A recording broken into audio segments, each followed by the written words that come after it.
What's up guys? Jubilito TV official po at eto na naman po muli ang isang edisyon po ng ating reaction video mga kalingap at kabagis. Pero bago po lahat, syempre po, shoutout po natin Kuya Val Santos Matubang at Edna Vlogs at Kalingap Rab. Sa ating mga Kalingap netizens at Kalingap subscribers, mega love shoutout po sa inyong lahat.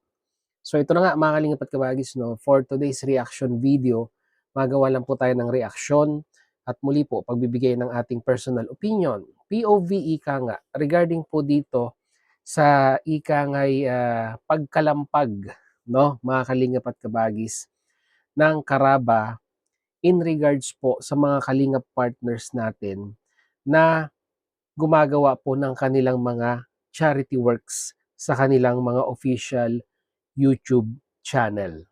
So pag sinabi po nating mga kalingap partners, mga kalingap at kabagis, in general po yan.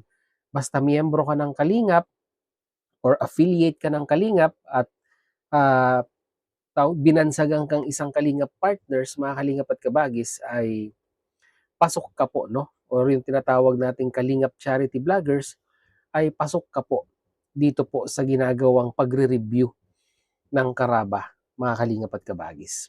Ano po ba ang kanilang nire-review? Well, mga kalingap at kabagis, sa mga kalingap charity vloggers natin, lalong-lalo na po, no, sa mga nandyan, yung nakadistino, no, or dyan na po namamalagi sa dait, mga kalingap at kabagis, ay sila po ay ika nga'y binigyan ng mandato ni Kuya Bal na kahit sa paanong paraan po, mga kalingap at kabagis, sila po ay makapag-upload, no, ng 8 charity vlog, mga kalingap at kabagis, sa loob po ng isang buwan.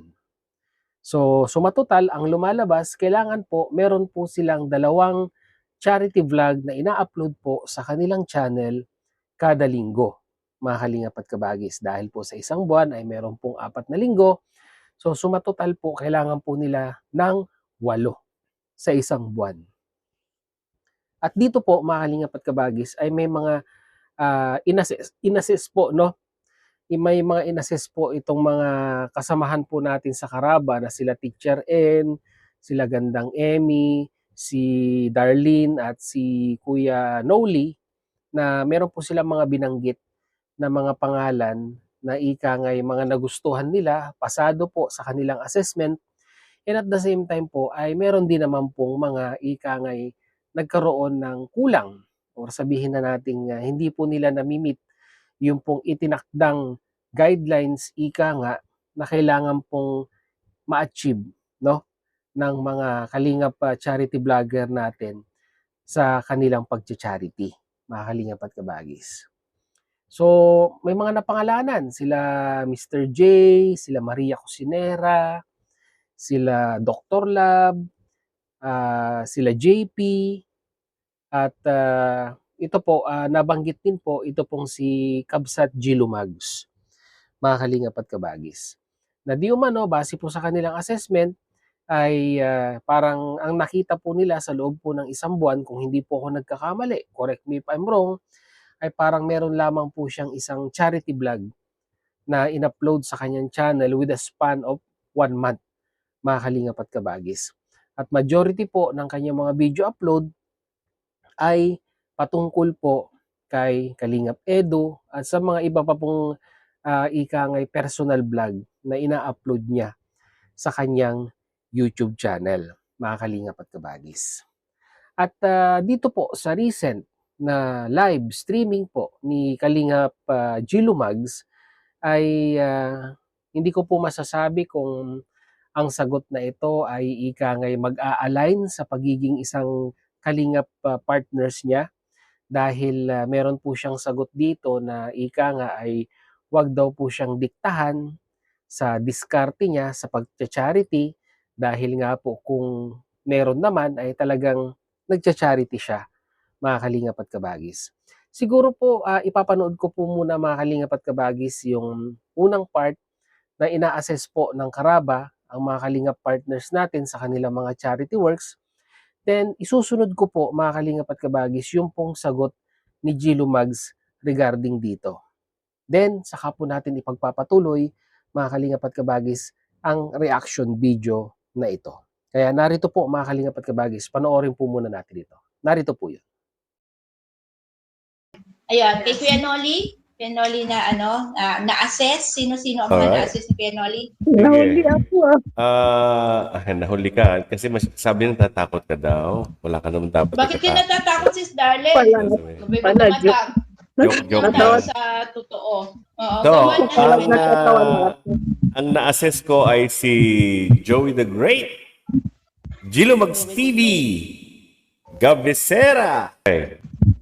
Ayun, next, Gilo Mags TV. Ito yung latest videos niya, no? Pero ang mga ito ay mga events, no? Kalingap Edu, nag-ibang isla muna. Biglang sumama pakiramdam ni Kalingap Edu. Pangalawang araw sa tambayan ni Kalingap Edu. Tambayan ni Edu, unang araw sa Kubo. Bahay ni Tita Tasing, may bagong tumira na. So parang mga event siya at saka mga personal vlogs ang mga ito. Teka, tingnan natin. Beyonce, 3 weeks ago, Beyonce, diretso. Ito ang katotohanan kay Edu. Kalingap Edu. Jimmy, nagalit ang isang Marites. Sinugod natin si Kalingap Edu. Tita Tasing may sinasabi, pero 1 month ago na yan. So, kay Gilo Mags TV, medyo...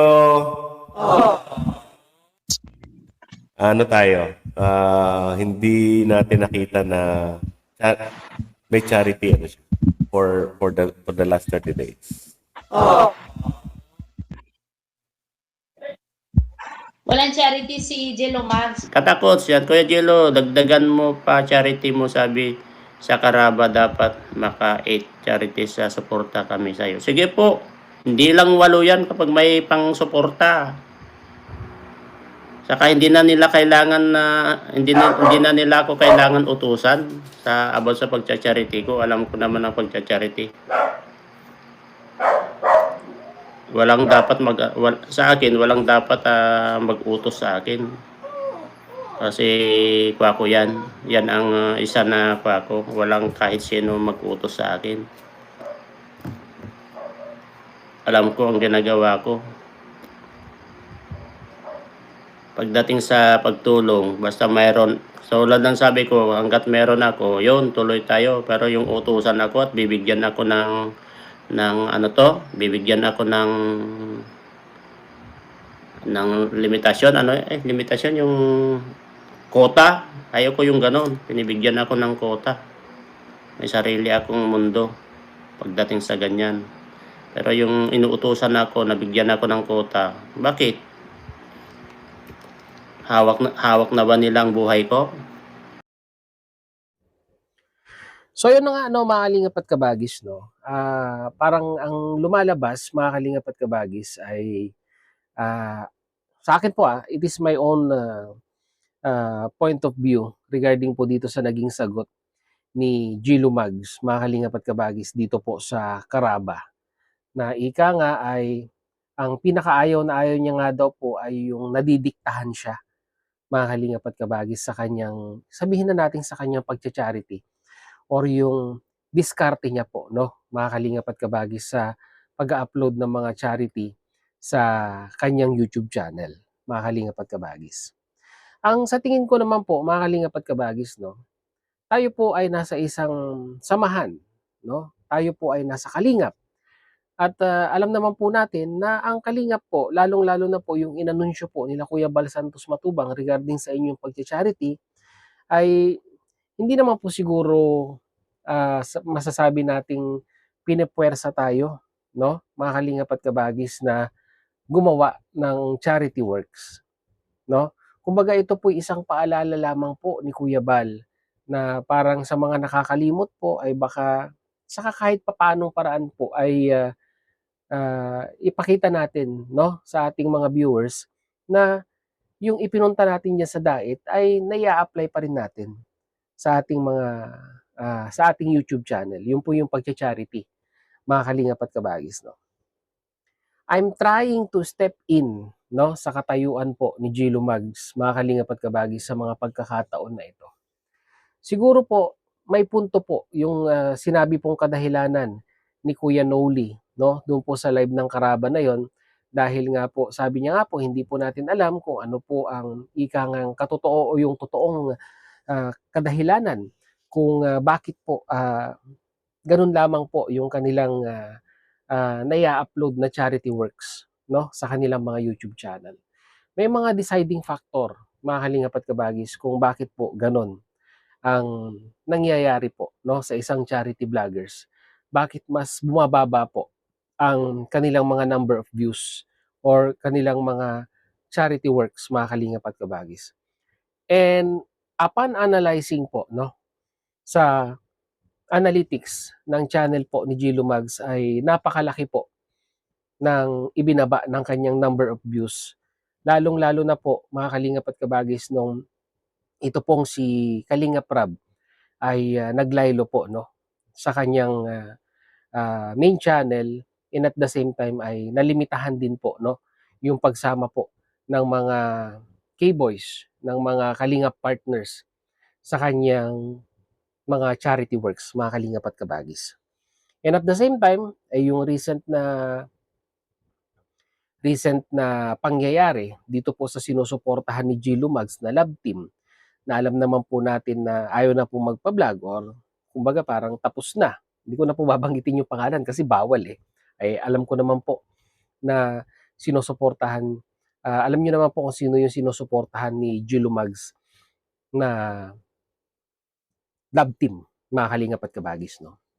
So, kung i-analyze po natin yung channel po ni Gilo Mags, ay talagang napakalaki po ng ibinagsak ng number of views niya, mga kalingap at kabagis, with a span of 1 month. Pag i-check po natin sa ika nga sa Social Blade, mga kalingap at kabagis. At alam naman po natin dito sa social media, lalong-lalo na po dito po sa platform na ito, mga kalingap at kabagis, na pag wala kang views ay wala ka pong revenue, mga kalingap at kabagis. At alam naman po natin na si Gilo Mags po, ang masasabi po nating kanyang bread and butter diyan po ngayon sa Daet, no, mga kalingap at kabagis, ay ang pagiging isang content creator. At alam din naman po natin, mga kalingap at kabagis, na si Gilo Mags ay nangungupahan lamang po.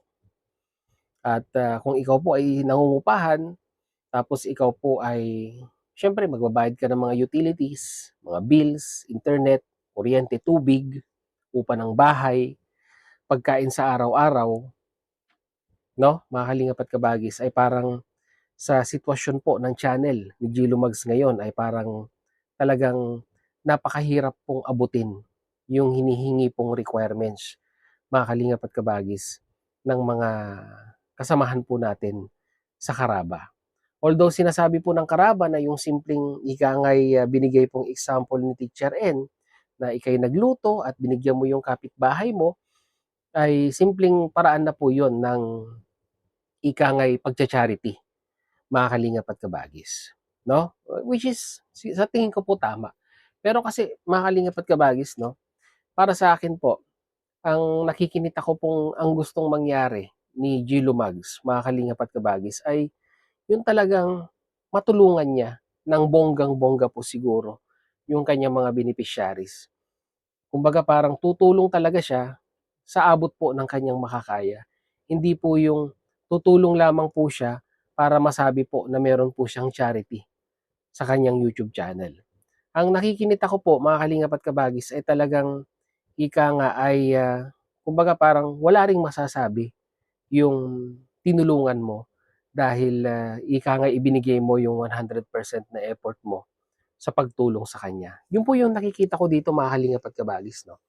Ang nakita ko lang naman pong para sa akin po na mali na nasabi po ni Gilo Mags dito, mga kalingap at kabagis, ay yung sinabi niya po sa kanyang live na wag po siyang didiktahan. Dahil ang ayaw na ayaw niya nga daw po ay yung nadidiktahan siya. Ang sa akin po dito ay hindi po ito pagdidikta or pagmamando sa mga kalingap partners, na ika nga ito pa rin yung panawagan po sa kanila ni Kuya Bal Santos Matubang. Kung talagang hirap na hirap kayo, no? Sa katayuan nyo ngayon, lalong-lalo na hindi kayo makapag-charity dahil one thing for sure, ang problema po pinansyal, mga kalingap at kabagis, no? Ay, 'di ba?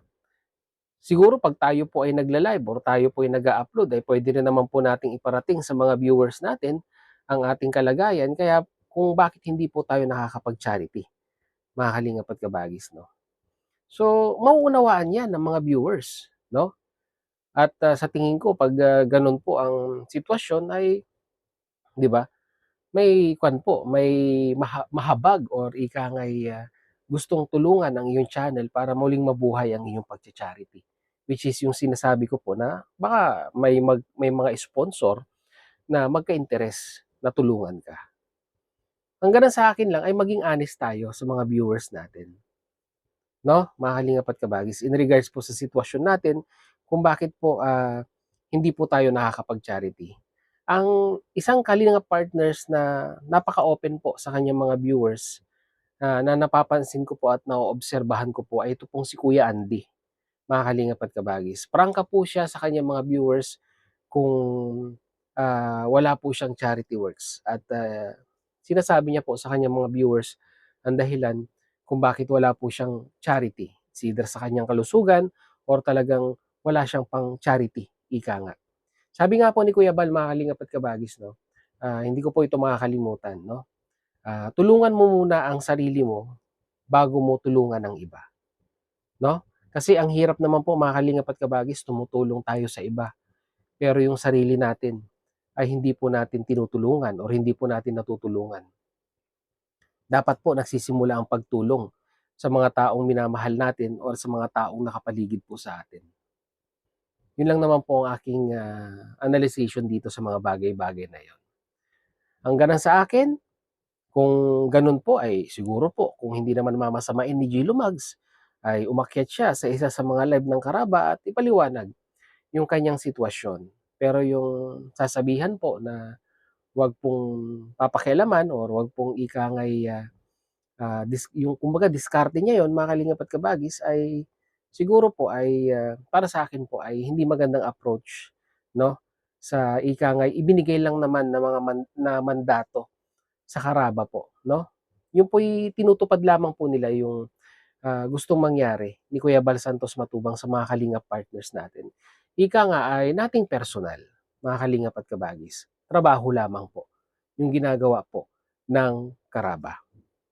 So, yun lang po, 'no, yun lang po ang masasabi ko dito, mga kalingap at kabagis, at, kayo po, ano po sa tingin ninyo, mga kalingap at kabagis? Tama po ba yung naging sagot ni, Gio Lumags regarding po dito sa ika nga'y pag-i-evaluate ng Karaba, 'no, sa mga kalingap charity vlogger natin sa kanilang mga ina-upload na charity works sa kanilang mga channel? Minimum 8 charity vlogs in 1 month, mga kalingap at kabagis. Ayun po, ano po ang inyong saloobin doon? Ilagay niyo po sa ating comment section. So yun, muli, maraming salamat dahil hanggang sa dulo po ng ating reaction video ngayong araw na ito ay nasamahan niyo po muli si Jubilito TV Official. At muli po nagpapaalala po ang inyong host. Sa mga hindi pa po nakasubscribe sa ating YouTube channel, ayan po, subscribe niyo na po, Jubilito TV Official. At kung nagustuhan niyo po ang ating reaction video for today, ay paki-like and share na lang po, mga kalingap at kabagis. So yun, hanggang dito na lang. Once again, this is Jubilito TV Official, proud member po ng Team Coos at ng Team Bios ng Kalingap. As I always say, mga kalingap and kabagis, peace, God first, God bless po. Bye!